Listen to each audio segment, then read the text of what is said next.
Сәлем достар, бүгін сіздермен осындай үй жағдайында дайындалатын өте дәмді балмұздақ дайындаймыз. Видеоны қарамас бұрын менің каналыма тіркеліп қоюды ұмытпаңыз.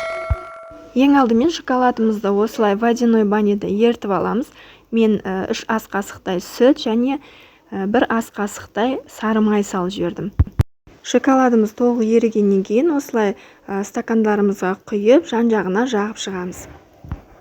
Егер сіздердің үйлеріңізде қағаз стакан болатын болса, сол өте ыңғайлы болып келеді. Оны шоколад қатқаннан кейін жыртып ала саласыздар.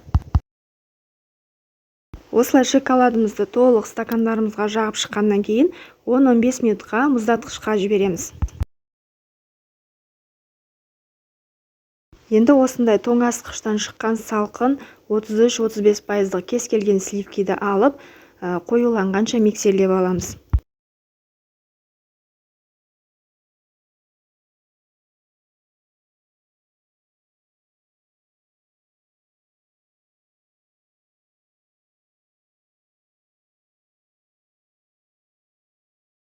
Осылай қоюланғаннан кейін үстіне сгущенка салып, қайтадан миксерлеп аламыз.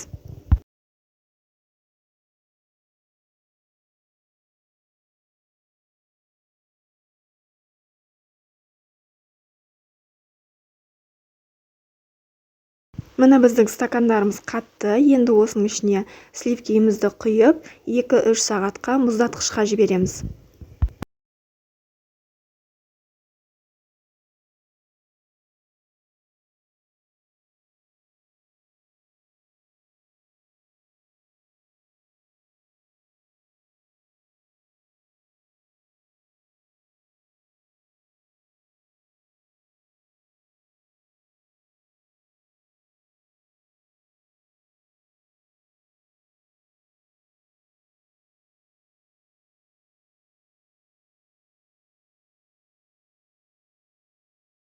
Және келесі сливкиімізді біз кез келген осындай ыдысымызға құйып аламыз. Мен үстіне қалған шоколадты осылай салып жібердім.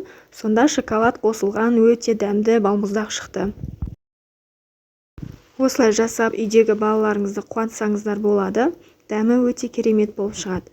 Енді біздің қатқан осындай стакандарымызды жан-жағын кішкене қырқып жібердім.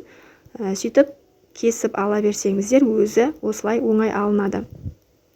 Ал егер сіздерде қағаз стакан болса, оңай жыртып ала саласыздар.